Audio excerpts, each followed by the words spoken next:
Hello everyone, ई point classes में आप सभी का हार्दिक स्वागत है। बच्चों, आज हम 8वीं बोर्ड हिंदी का पेपर हल कर रहे हैं और इसके जितने भी प्रश्न हैं उन प्रत्येक प्रश्न का उत्तर हमने इसी के अंदर लिख रखा है ताकि आपको इन्हें खोजने में अलग से समय न गंवाना पड़े। और इसके जो निबंध है उनका और प्रार्थना पत्र और इसकी सह प्रसंग वाक्य सहित सभी प्रश्नों के उत्तर हमने लिख रखे हैं, इसलिए आप लास्ट तक हमारे साथ बने रहे हैं और इसके एक एक प्रश्न को अच्छी तरह से याद करें। जो ये पेपर होगा ये 2.5 घंटे का होगा और इसका पूर्णांक 80 अंक होगा। और इसमें जो पहले जो प्रश्न आएंगे वो वस्तुनिष्ठ यानी ए सैदे वाले प्रश्न आएंगे और इसके जितने भी प्रश्न हैं उन सभी का उत्तर पेपर के अंदर ही लिखना होता है। आपको बोर्ड एग्जाम में अलग से कोई उत्तर पुस्तिका नहीं दी जाएगी, आपको पेपर के अंदर ही करना है और इसी के ऊपर अपने रोल नंबर, नामांकन सब कुछ इसके ऊपर ही लिखना है। तो अब हम शुरुआत करते हैं इस पेपर को हल करने की। आप लास्ट तक हमारे साथ बने रहें। इसमें प्रश्न नंबर 1 है, वर्ष पर्यंत चलने वाली ऋतुओं में से किस ऋतु के लिए ऋतुराज शब्द का प्रयोग किया जाता है? तो ये बसंत ऋतु के लिए किया जाता है। इसका उत्तर होगा स। आपको यहाँ आगे ब्रैकेट दिया गया है, इसके अंदर इसका उत्तर लिखना है। नेक्स्ट, चिड़िया जब घोंसला बनाती है तब वह अपनी चोंच में किस चीज को दबाकर ले जाती दिखाई देती है? तो चिड़िया जब घोंसले बनाती है तो वह तिनके अपनी चोंच में दबाकर ले जाती हैं, तो इसका उत्तर होगा ब। तीसरा है, पडुकोट्टई तमिलनाडु में महिलाओं के लिए कौन सा कार्य सामाजिक आंदोलन बन गया था? तो ये साइकिल चलाना ये सामाजिक आंदोलन बन गया था। इसका उत्तर होगा ब। नेक्स्ट क्वेश्चन, मोहन चूड़िया बेचने का कार्य करता है, मोहन का पैसा कहलाएगा? ये मनिहारी कहलाएगा। इसका उत्तर होगा द। नेक्स्ट क्वेश्चन नंबर 5,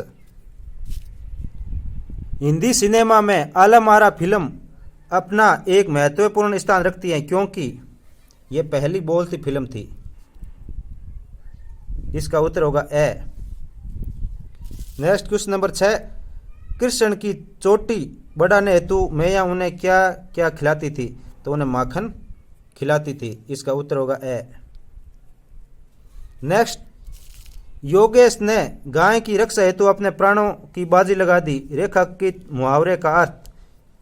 प्राणों की बाजी लगा दी, इस मुहावरे का अर्थ है साहसपूर्ण कार्य करना। इसका उत्तर होगा स। नेक्स्ट, राम ने टोपी पहनी है, रेखांकित शब्द का बहुवचन होगा। टोपी का बहुवचन टोपिया होगा। इसमें टी की मात्रा वो छोटी होगी, ये छोटी मात्रा होगी। ये इसमें जो बड़ी लिख रखी है ये नहीं होगा, इसमें जो पी के ऊपर पै के ऊपर मात्रा वो छोटी होगी, तो टोपिया। इसका उत्तर होगा स।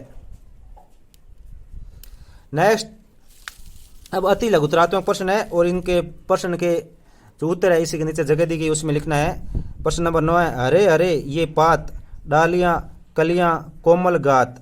ध्वनि कविता की इस पंक्ति के अनुसार हरे हरे ये पात से क्या तात्पर्य है? हरे हरे शब्द युगम पत्तों के लिए विशेषण के रूप में प्रयुक्त हुआ है। हरे हरे पात नवीन विचार के प्रतीक है। नेक्स्ट क्वेश्चन नंबर 10 है, जिस प्रकार फिल्म में कार प्रत्यय लगाने से फिल्मकार बनता है उसी प्रकार कार प्रत्यय लगाकर 2 नए शब्द बनाइए। तो 2 शब्द बनाने हैं। पहला होगा स्वीकार और दूसरा अहंकार। ये 2 शब्द हैं। क्वेश्चन नंबर 11 है, दिए गए व्यक्तिवाचक संज्ञा शब्दों का वाक्य में प्रयोग लिखिए। तो जयपुर है, जयपुर को गुलाबी नगरी कहा जाता है।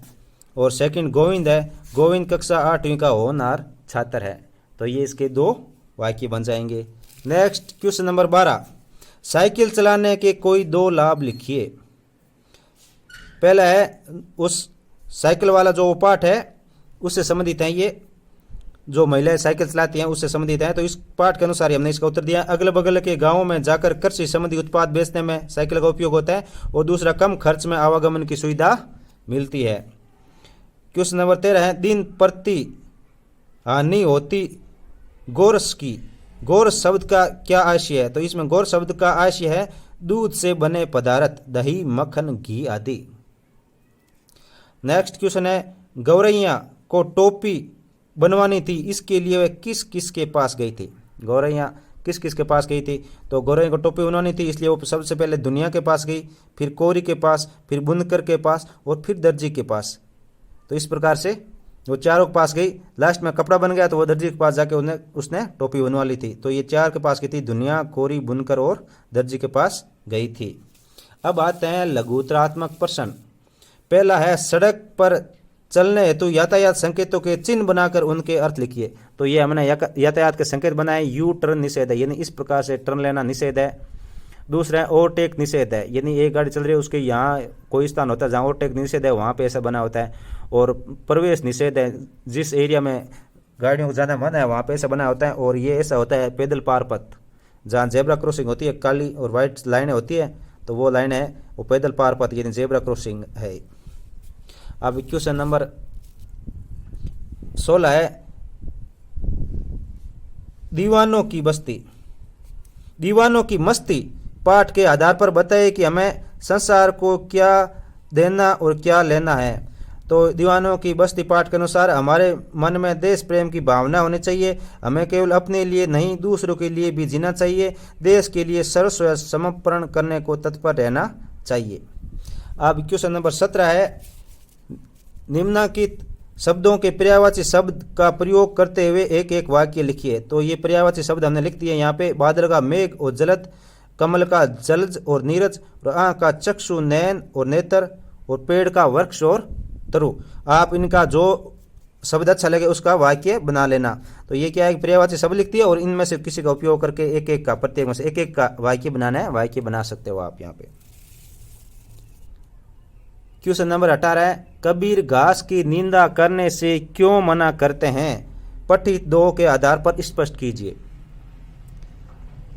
कबीरदास कहते हैं कि घास की निंदा नहीं करनी चाहिए क्योंकि यह भले ही पैर तले रौंदी जाने वाली निर्बल होती है, लेकिन उसका एक तिनका आंख में पड़ जाए तो अत्यधिक कष्टकारी बन जाता है। जब तक उस तिनके को आंख से निकाल नहीं देते तब तक चैन नहीं मिलता। अब क्वेश्चन नंबर 19 है, बच्चों के उधम मचाने पर घर की बहुत दुर्दशा हुई। कामचोर कहानी के आधार पर इस बात के समर्थन में अपना मत दीजिए। तो इसमें मत है, बच्चों के उधम मचाने के कारण घर में ऐसा लगने लगा कि तूफान आ गया है। घर के बर्तन इधर उधर बिखर गए, सारे घर में मुर्गियां और भेड़ खुलकर इधर उधर घूमने लगी, घर में कीचड़ हो गया। इस प्रकार से घर की बहुत दुर्दशा हुई थी। अब क्वेश्चन नंबर 20 है, इस भेद को मेरे सिवाय मेरा ईश्वर ही जानता है, आप उसी से पूछ लीजिए, मैं नहीं बताऊंगा। बिलवासी के समर्थन में तर्क दीजिए।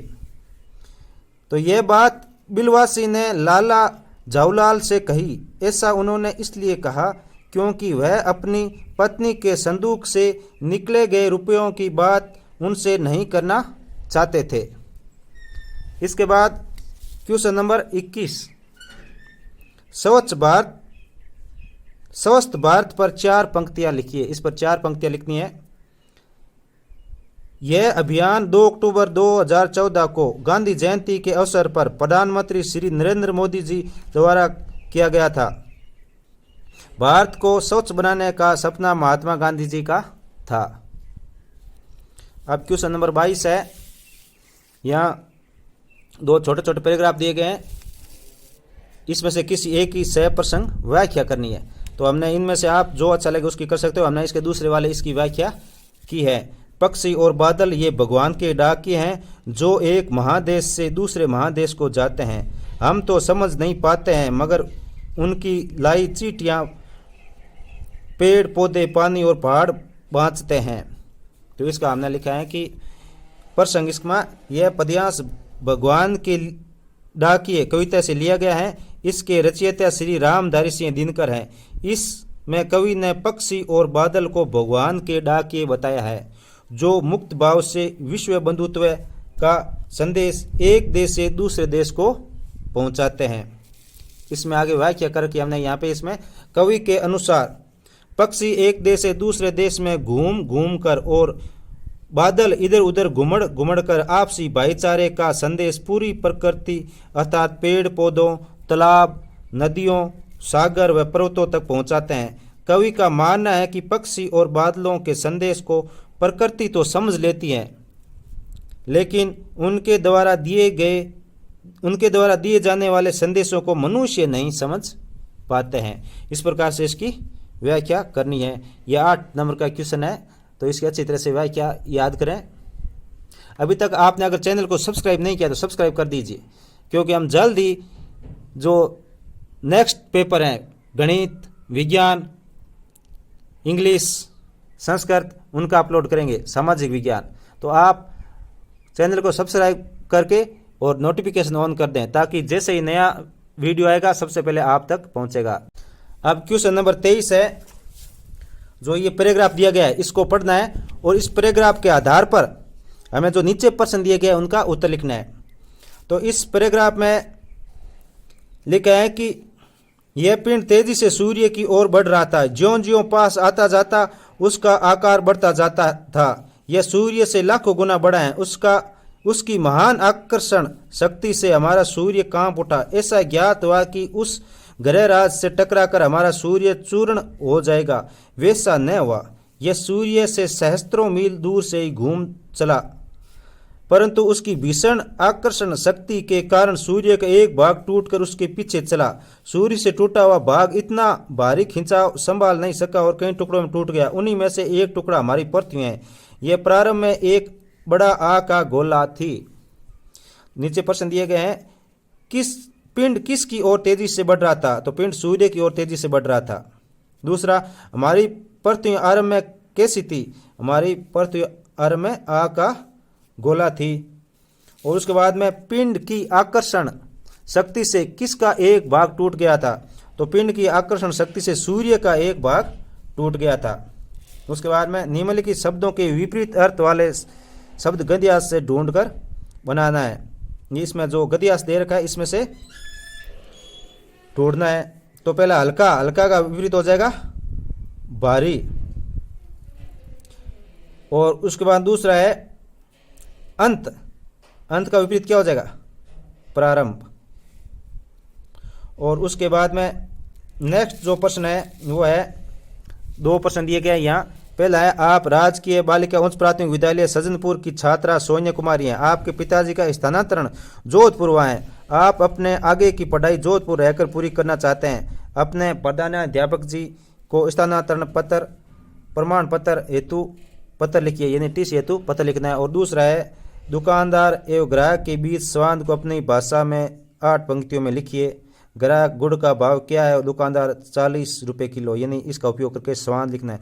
लेकिन हमने ये पहले वाला जो एप्लीकेशन है अर्जी प्रार्थना पत्र, इसको लिखा है। तो ये देखिए, सेवा में श्रीमान प्रधानाध्यापक महोदय, राजकीय बालिका उच्च प्राथमिक विद्यालय सज्जनपुर, विषय टीसी प्राप्त करने हेतु प्रार्थना पत्र। आगे है, महोदय, निवेदन है कि मेरे पिताजी का स्थानांतरण जोधपुर हो गया है। मैं अपनी आगे की पढ़ाई जोधपुर रहकर पूरी करना चाहती हूँ। इसके लिए मुझे टीसी की आवश्यकता है। अंत प्रार्थना है कि मुझे टीसी प्रदान करने की कृपा करें। प्रार्थी सोनिया कुमारी। और यहाँ पे दिनांक लिखनी है, जिस दिन आपका एग्जाम हो उस दिन की डेट लिख देंगे। इसके बाद क्वेश्चन नंबर 25 आता है, निम्नलिखित में से किसी एक विषय पर निबंध लिखिए। निबंध लिखना है बालिका शिक्षा पर, पर्यावरण प्रदूषण पर, 21वीं सदी का भारत, बेटी बचाओ बेटी पढ़ाओ।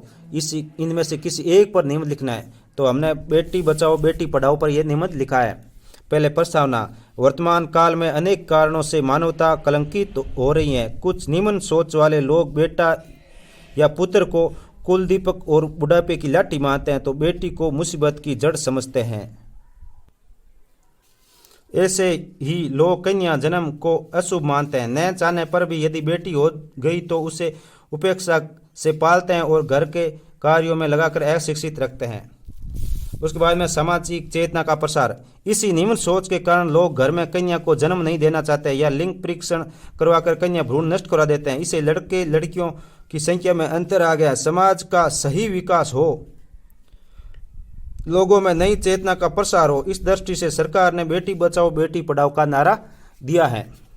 अब अभियान का उद्देश्य क्या है? बेटी बचाओ बेटी पढ़ाओ के संबंध में हमारे राष्ट्रपति ने संसद के दोनों सदनों को संयुक्त रूप से जून 2014 को संबोधित किया था। उन्होंने इसमें उन्होंने बेटी बचाओ बेटी पढ़ाओ का नारा देकर उसके संरक्षण और सशक्तिकरण पर जोर दिया। इस अभियान को विभिन्न माध्यमों से प्रोत्साहित करना सरकार का प्रमुख उद्देश्य है। उसके बाद में उपसंहार। बेटी बचाओ बेटी पढ़ाओ अभियान के माध्यम से हमारे समाज में जागरूकता के साथ साथ ही रूढ़िवादी सोच में भी परिवर्तन आने लगा है। वह दिन अब दूर नहीं है जब बेटियों को समाज में सम्मानजनक स्थान प्राप्त हो सकेगा। इस प्रकार से साथियों ये हिंदी का पेपर कंप्लीट हो चुका है। अभी तक चैनल को सब्सक्राइब नहीं है तो सब्सक्राइब कर दीजिए। इसी के साथ हम नेक्स्ट वीडियो में इसके दूसरे जितने पेपर है उनको आपके सामने लेकर आएंगे उत्तर सहित। धन्यवाद।